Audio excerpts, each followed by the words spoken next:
नमस्कार, मैं हूं कल्पना और आप देख रहे हैं आर्ट ऑफ क्रिएटिंग लाइफ। आज का ये वीडियो बहुत ही इम्पोर्टेंट है हम सब के लिए, क्योंकि आज बात होने जा रही है नेशनल एजुकेशन पॉलिसी 2020 के बारे में। अगर आप एक पेरेंट हैं, एक स्टूडेंट हैं, एक टीचर हैं या आप किसी जॉब के लिए प्रिपेयर कर रहे हैं, आप सभी के लिए ये जान लेना बहुत जरूरी है कि क्या नया है इस नेशनल एजुकेशन पॉलिसी के अंदर। तो प्लीज पूरी वीडियो को बहुत ध्यान से समझें। मैंने इसमें बहुत ही सिंपल तरीके से एक्सप्लेन करने की कोशिश की है। वीडियो को पूरा अंत तक देखें, क्योंकि वीडियो के अंत में मैंने कुछ एब्रिविएशंस डिस्कस की हैं जो कि किसी भी प्रकार के एंट्रेंस एग्जाम के लिए बहुत ज्यादा जरूरी हैं। तो वीडियो को बहुत ध्यान से देखना है, बहुत ध्यान से समझना है। तो चलिए स्टार्ट करते हैं। नेशनल एजुकेशनल पॉलिसी को डिकोड करते हैं। सबसे पहला पॉइंट कि इसका डेट ऑफ इशू कब है। तो इसका डेट ऑफ इशू आप देख सकते हैं, दैट इज 29 जुलाई 2020। ये एक क्वेश्चन है जो आपसे पूछा जा सकता है, that what is the date of issue of national educational policy. इसके बारे में इंफॉर्मेशन दी गई honourable prime minister Shri Narendra Modi ji द्वारा। उन्होंने ट्वीट कर इस विषय में जानकारी दी। इसी के साथ साथ एचआरडी मिनिस्टर एंड मिनिस्ट्री का डिपार्टमेंट का नेम चेंज होने के बाद अब वो मिनिस्टर ऑफ एजुकेशन है, जो कि है मिस्टर रमेश पोखरियाल। तो सेकंड क्वेश्चन जो यहाँ पर आता है वो ये है, that what is the name of minister of education, and the answer is mister Ramesh Pokhriyal. और ये चेंज हुआ है जुलाई 2020 से। So the name of education minister now is mister Ramesh Pokhriyal. इसके अलावा यहाँ पर एक बात ध्यान देने की है, वो ये है कि अब जो एचआरडी डिपार्टमेंट है उसका नेम चेंज कर दिया गया है और उसको मिनिस्टर ऑफ एजुकेशन के नाम से रिप्लेस कर दिया गया है। Earlier it was HRD, but now it is ministry of education. So mister Ramesh Pokhriyal is the minister of education. ये एक क्वेश्चन अपने आप में बनता है, that what is the name of minister of education. So the answer is mister Ramesh Pokhriyal. Second important thing जो यहाँ पर आपको याद करनी है वो ये है, that this is the third educational policy that will replace second education policy, जो कि रिलीज की गई थी 1986 में। और जो पहली एजुकेशनल पॉलिसी रिलीज हुई थी वो 1968 में रिलीज हुई थी। तो जब इंडिया ने इंडिपेंडेंस हासिल की है उसके बाद से ये थर्ड एजुकेशनल पॉलिसी है। तो इसका सीक्वेंस नंबर भी आपको याद होना चाहिए। Now third educational national policy is still to be passed in parliament. इसे अभी पार्लियामेंट में पास होना है, बट इसके पूरे चांसेस हैं कि ये जरूर पास हो जाएगी। एक बहुत ही महत्वपूर्ण बात ये है कि इस एजुकेशनल पॉलिसी के तहत there is an increase in the public investment in educational sector to reach 6% of GDP. तो 6% जीडीपी की वेटेज इसको दी गई है। ये एक बहुत बड़ा पॉजिटिव चेंज होगा। एजुकेशन के अंदर ये जो इन्वेस्टमेंट होने वाला है, इससे ये क्लियर है कि एजुकेशन कितनी इम्पोर्टेंट है। और ये इन्वेस्टमेंट डेफिनेटली बहुत ही फ्रूटफुल होने वाली है।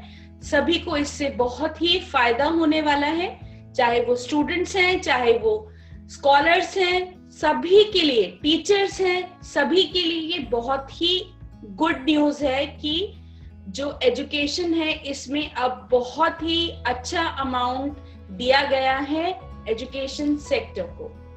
तो ये नेशनल एजुकेशन पॉलिसी को बेसिकली 4 मेन कंपोनेंट्स में डिवाइड किया गया है, जिसका पार्ट ए है स्कूल एजुकेशन, पार्ट बी है हायर एजुकेशन, पार्ट 3 है अदर की areas of focus and part 4 making it happen. तो ये आपके ऊपर डिपेंड करता है कि आपके लिए कौन सा कंपोनेंट ज्यादा इंपॉर्टेंट है। आप अगर एक स्कूल स्टूडेंट हैं या स्कूल टीचर हैं तो आपका ज्यादा इंटरेस्ट हो सकता है स्कूल एजुकेशन के बारे में जानने में, और अगर आप हायर एजुकेशन के बारे में जानना चाहते हैं तो आपके लिए भी बहुत कुछ है इस न्यू एजुकेशन पॉलिसी के अंदर। तो चलिए अब ये देखते हैं कि क्या न्यू फीचर्स हैं इस एजुकेशनल पॉलिसी के अंदर। इसका जो सबसे पहला पॉइंट है वो है होलिस्टिक डेवलपमेंट ऑफ लर्नर्स। ये बिल्कुल ही नया एस्पेक्ट है जो कि इसमें ऐड किया गया है, जिसका मीनिंग है फोकस ऑन रियल अंडरस्टैंडिंग। अक्सर ये कहा जाता है कि भारत में जो शिक्षा पद्धति है उसमें रियल अंडरस्टैंडिंग के ऊपर ज्यादा ध्यान नहीं दिया गया था। काफी बार इसमें सजेशंस आए थे कि इसमें कुछ चेंजेस होने चाहिए, तो ये अब आपके पास एक बहुत ही पॉजिटिव चेंज आया है जो कि है होलिस्टिक डेवलपमेंट ऑफ लर्नर्स। ये बिल्कुल लर्नर सेंट्रिक अप्रोच होगी, लर्नर्स को बहुत कुछ कर दिखाने का मौका मिलेगा। सेकेंड एस्पेक्ट है रिड्यूस करिकुलम कंटेंट। जो सिलेबस होता है, जो करिकुलम होता है, उसको रिड्यूस किया गया है, और उसके पीछे क्या ऑब्जेक्टिव है? To enhance essential learning and critical thinking. तो ये दो बातें बहुत जरूरी हैं कि क्या लर्न करना एसेंशियल है, कंपल्सरी है, वो सारी चीजें एक विद्यार्थी जरूर लर्न करे, और इसी के साथ साथ क्रिटिकल थिंकिंग, क्रिटिकली किसी भी चीज को समझना कि ऐसा क्यों है, ये भी बहुत जरूरी है। काफी समय से ऐसा होता चला आ रहा है कि स्टूडेंट सिंपली कुछ इंपॉर्टेंट क्वेश्चंस को क्रैम कर लेते हैं, लर्न कर लेते हैं, और वही एक्सपेक्टेड क्वेश्चंस हर साल एग्जाम में आते हैं। तो ऐसा होने की वजह से स्टूडेंट्स के अंदर क्रिटिकल थिंकिंग की अप्रोच नहीं होती है। बट इस बार जो नया करिकुलम डिजाइन होगा उसके अकॉर्डिंग क्रिटिकल थिंकिंग की तरफ ज्यादा जोर दिया जाएगा। नेक्स्ट पॉइंट है एक्सपेरिमेंटल लर्निंग, जिसका मतलब है एम्पावर स्टूडेंट्स थ्रू फ्लेक्सिबिलिटी इन कोर्स चॉइस, जिसमें कि स्टूडेंट्स को ये फ्लेक्सिबिलिटी है कि वो किस तरीके से अपने कोर्स को चूज करते हैं। पहले ऐसा होता था कि जो साइंस स्ट्रीम के बच्चे होते थे वो सिर्फ साइंस के सब्जेक्ट्स को चूज कर सकते थे, जो कॉमर्स के स्टूडेंट्स हैं वो सिर्फ कॉमर्स के सब्जेक्ट पढ़ सकते थे, और अगर कोई आर्ट्स का स्टूडेंट साइंस का कोई सब्जेक्ट पढ़ना चाहता है तो ये फ्लेक्सिबिलिटी उसके पास नहीं थी। तो ये अपने आप में एक बहुत ही बड़ा चेंज है, और एक्सपेरिमेंटल लर्निंग की तरफ जोर दिया गया है। कैसे बच्चे चीजों को समझें, एक्सपेरिमेंट्स के थ्रू समझें, इसी के साथ साथ अपनी चॉइस के अकॉर्डिंग सब्जेक्ट्स को चूज कर सके। बट इसमें भी कुछ पूल ऑफ सब्जेक्ट्स होंगे जिसमें से ही स्टूडेंट्स कुछ सब्जेक्ट्स को चूज कर सकते हैं। इसी के साथ साथ उन स्टूडेंट्स की तरफ भी स्पेशल अटेंशन दिया गया है जो कि गिफ्टेड स्टूडेंट्स हैं, या तो फिर हम कहें स्टूडेंट्स विद स्पेशल टैलेंट्स। कुछ ऐसे स्टूडेंट जिनका किसी एक चीज में बहुत ही अच्छा टैलेंट है, फॉर एग्जाम्पल वो स्पोर्ट्स में बहुत अच्छे हैं, आर्ट्स में बहुत अच्छे हैं, किसी भी चीज में अगर वो बहुत अच्छे हैं तो उनकी काबिलियत को, उनकी योग्यता को भी नई उड़ान मिलेगी। तो ये हमने बात की कुछ की फीचर्स की जो कि इस बार न्यू एजुकेशन पॉलिसी के अंदर प्रपोज की गई हैं। अब एक इम्पॉर्टेंट बात उन सभी के लिए जो कि अर्ली चाइल्डहुड से रिलेटेड है, सबसे पहले ये जान लीजिए ECCE क्या है। It is early childhood care and education. So basically ECCE क्या है? Ideally consist of flexible, multi-level, play-based, activity-based। आप यहाँ देखिए इसमें flexibility भी है, multiple levels भी हैं। Since ये early childhood की बात हो रही है तो यहाँ पे play-based तरीके से पढ़ाने की बात की गई है, activity-based तरीके से पढ़ाने की बात की गई है, जिसमें कि inquiry-based system होगा और बच्चों की logical thinking, problem solving ability को इंक्रीज करने की तरफ ध्यान दिया जाएगा। इसके अलावा drawing, painting, other visual arts, craft, drama, puppetry, music and movement, इन सब चीजों को इंक्लूड किया जाएगा। सेकेंड इंपॉर्टेंट कंपोनेंट जो यहाँ पर लिखा है वो है a national curricular and pedagogical framework for early childhood care and education। इसको शॉर्ट फॉर्म में क्या कहेंगे? NCPFECCE। तो आप लोग इसे लर्न कर लें।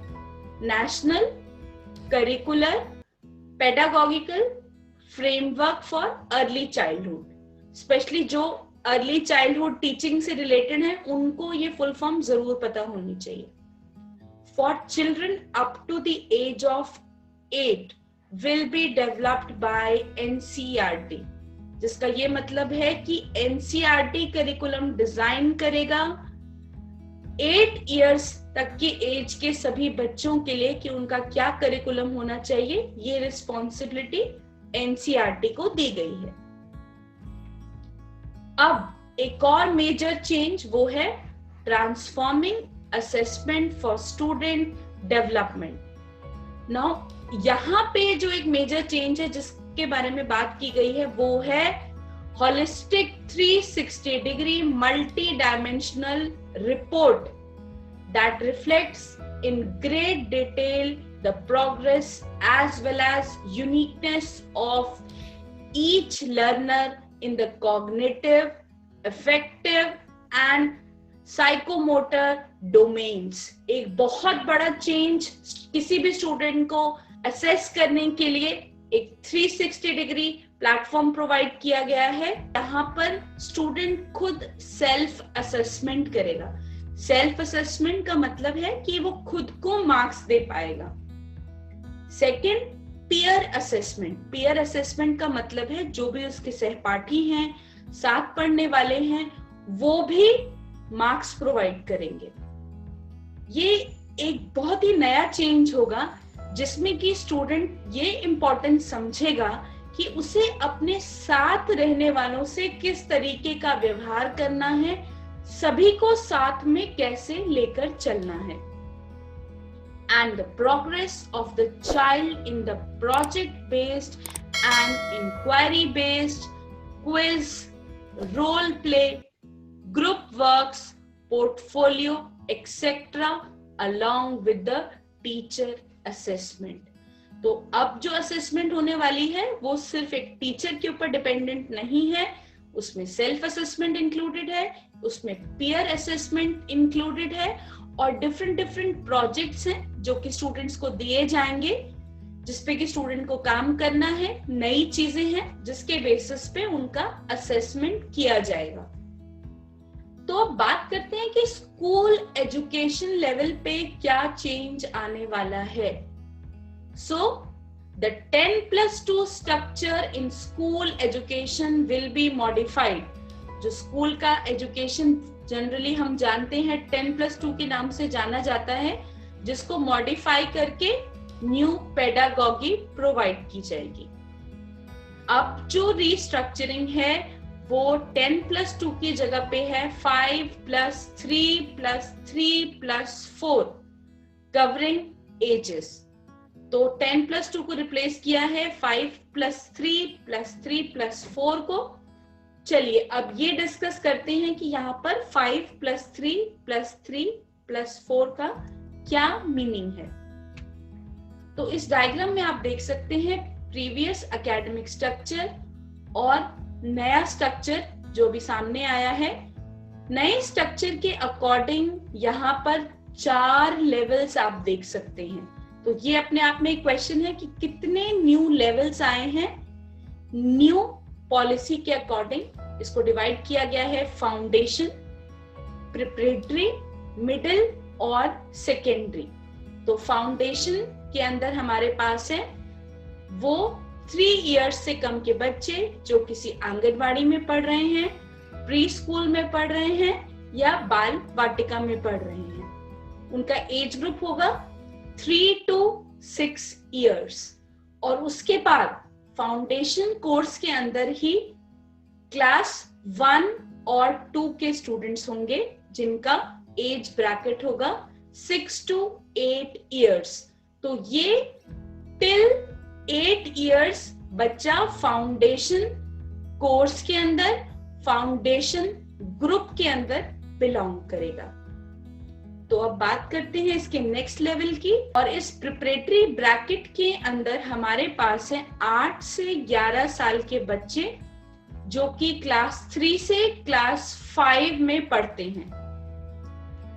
उसके बाद बात करते हैं मिडिल लेवल की, जिसमें 11 से 14 साल के बच्चे इंक्लूडेड हैं और उनका क्लास ब्रैकेट है 6 to 8। एंड फाइनली सेकेंडरी, जिसके अंदर एज ब्रैकेट है 14 to 18 इयर्स और वो बच्चे हैं क्लास 9 to 12 के अंदर। एक बार मैं फिर से रिपीट कर देती हूँ कितने लेवल्स हैं हमारे पास। यहाँ पर 4 लेवल्स हैं, फाउंडेशन, प्रिपरेटरी, मिडिल और सेकेंडरी।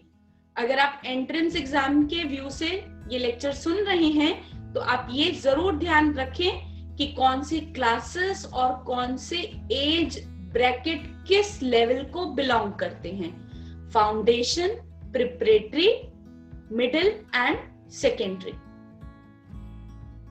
तो अब चलिए देखते हैं कि स्कूल एजुकेशन के अंदर क्या मेजर चेंज आया है। बात करते हैं सबसे पहले चेंज की, जो है द पावर ऑफ लैंग्वेज। इसका ये मतलब है freedom to study in mother tongue only till class 5। जी हाँ, अब क्लास 5 तक बच्चे को ये फ्रीडम है कि वो लोकल लैंग्वेज के अंदर, मदर टंग के अंदर एजुकेशन ले सकता है। यहाँ पर बच्चे के ऊपर कोई कंपल्शन नहीं है कि उसे इंग्लिश लैंग्वेज पढ़नी ही पड़ेगी। इंग्लिश जस्ट एक सब्जेक्ट होगा, पढ़ाने का माध्यम मदर टंग या लोकल लैंग्वेज ही होगा। कंप्यूटर कोडिंग बच्चों को सिखाई जाएगी बिगिनिंग विद क्लास 6, ताकि बच्चे कोडिंग को बहुत अच्छी तरह समझ सकें। दूसरे देशों में ऑलरेडी ऐसा होता है कि बच्चों को अर्ली स्टेज में ही कंप्यूटर कोडिंग स्टार्ट करा दी जाती है। तो ये नेक्स्ट चेंज है कि कंप्यूटर कोडिंग बच्चों को सिखाई जाएगी क्लास 6 से। नेक्स्ट फैसिलिटी जो यहाँ पर प्रोवाइड की गई है वो क्लास 6 के बच्चों को है, जो कि है इंटर्नशिप फैसिलिटी। इस इंटर्नशिप फैसिलिटी के तहत बच्चे अपने इंटरेस्ट के अकॉर्डिंग इंटर्नशिप प्रोग्राम में एनरोल कर सकते हैं। जिस किसी से भी वो चाहें वो जाकर सीख सकते हैं उसके अंदर। जहां बच्चे का इंटरेस्ट है उसके अकॉर्डिंग वो पर्टिकुलर इंटरेस्ट के अकॉर्डिंग चूज कर सकता है कि उसे कहां से इंटर्नशिप करनी है। Next, vocational education starting from class 6।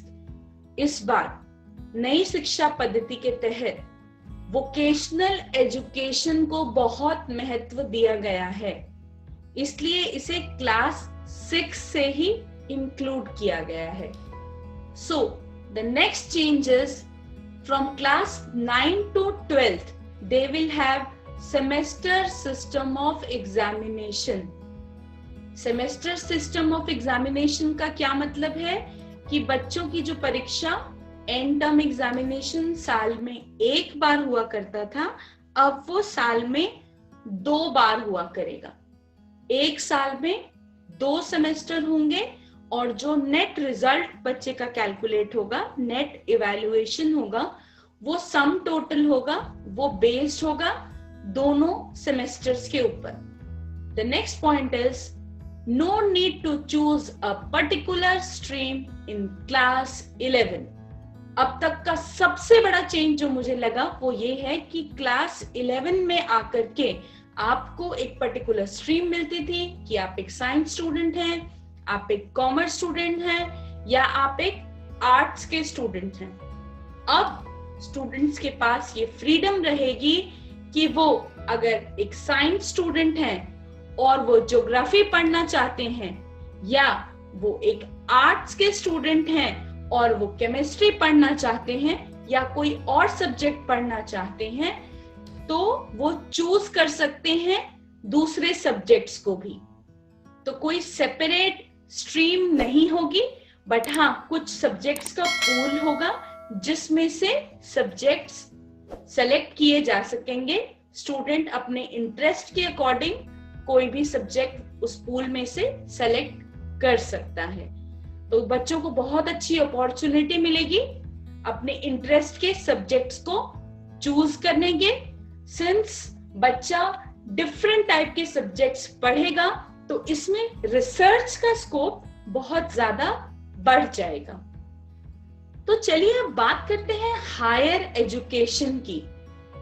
Higher education में भी एक बहुत बड़ा चेंज आया है, जिसमें कि ग्रेजुएशन को 1 ईयर, 2 ईयर, 3 इयर्स और 4 इयर्स के अंदर डिवाइड किया गया है। जनरली जब कोई बच्चा किसी ग्रेजुएशन कोर्स के अंदर एनरोल करता था और 1 साल बाद अगर वो उस कोर्स को कंटिन्यू नहीं कर पाता था ड्यू टू एनी रीजन, तो उसका कोई सिग्निफिकेंस नहीं रहता था, उसे कोई सर्टिफिकेट नहीं मिलता था। बट यहाँ पर ध्यान देने वाली बात यह है कि अगर किसी विद्यार्थी ने 1 साल उस कोर्स को दिया है, 1 साल उस कोर्स की पढ़ाई की है, तो वो एक सर्टिफिकेट कोर्स कहलाएगा। मान लीजिए किसी स्टूडेंट ने किसी कोर्स के अंदर एनरोल किया और 1 साल बाद अब वो उसे कंटिन्यू नहीं करना चाहता या नहीं कर पा रहा है, तो भी उसे सर्टिफिकेट कोर्स मिलेगा उस प्रोग्राम के अंडर। अगर वो स्टूडेंट 2 साल उस कोर्स को पढ़ता है तो उस विद्यार्थी को उसके अंदर डिप्लोमा कोर्स का सर्टिफिकेट मिलेगा, या तो हम कहें कि उसे एक डिप्लोमा कोर्स कहा जाएगा। थर्ड पॉइंट, अगर किसी स्टूडेंट ने उस ग्रेजुएशन कोर्स को 3 साल दिए हैं तो उस स्टूडेंट को उसके कॉरेस्पॉन्डिंगली डिग्री मिल जाएगी। और अगर वो उस विषय को और पढ़ना चाहता है और समझना चाहता है और 4 साल तक उसे कंटिन्यू करता है, 3 साल की जगह अगर वो उसे 4 साल पढ़ता है, तो उस स्टूडेंट को उस पर्टिकुलर कोर्स के अंदर रिसर्च सर्टिफिकेट प्रोवाइड किया जाएगा। तो चलिए अब हम बात करते हैं कुछ एब्रिविएशंस की। ये वो एब्रिविएशंस हैं जो कि आपके एंट्रेंस एग्जाम में आपसे पूछी जा सकती हैं। All of you must know all these abbreviations. मैंने इस वीडियो के डिस्क्रिप्शन में न्यू एजुकेशनल पॉलिसी का लिंक शेयर किया है, जिसे आप पढ़ सकते हैं अगर आप डिटेल में जानना चाहें। तो चलिए स्टार्ट करते हैं। सबसे पहले ABC, ये क्या है? Academic bank of credit. Second है AI, that is artificial intelligence, ये एक साइंटिफिक टर्म है। Next is ACE, that is adult education centre. Government द्वारा बहुत सारे एडल्ट एजुकेशन सेंटर चलाए जाते हैं, तो इसलिए ये जानना जरूरी है। Next is API, API stands for Application Programming Interface. Next is Ayush. ये आयुष क्या है आपने काफी बार सुना होगा, जिसमें A से आप समझ सकते हैं कि ये आयुर्वेदा है, Y से योगा है, नेचुरोपैथी है, यूनानी है, सिद्धा एंड होम्योपैथी. इन सब का कॉम्बिनेशन है आयुष. देन BEO आपने बहुत कॉमनली सुना होगा. BEO ऑफिसर है हमारे block education officer. Next CABE क्या है? CABE CABE, central advisory board of education. Then comes CBCS, that is choice based credit system. Next है CBSE, जो आप सभी को पता है, पर मुझे लगा यहाँ पर फिर से एक बार दोहराना चाहिए. That is central board of secondary education. Then DEO, that is District Education Officer.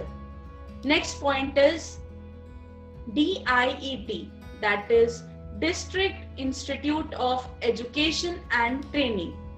Next is Diksha, that is Digital Infrastructure for Knowledge Sharing. Knowledge sharing के लिए basically ये infrastructure design किया गया है. Then Directorate of School Education. Next, DST, that is Department of Science and Technology.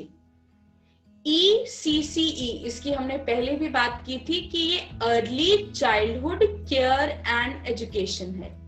Next is GCE, that is General Education Council.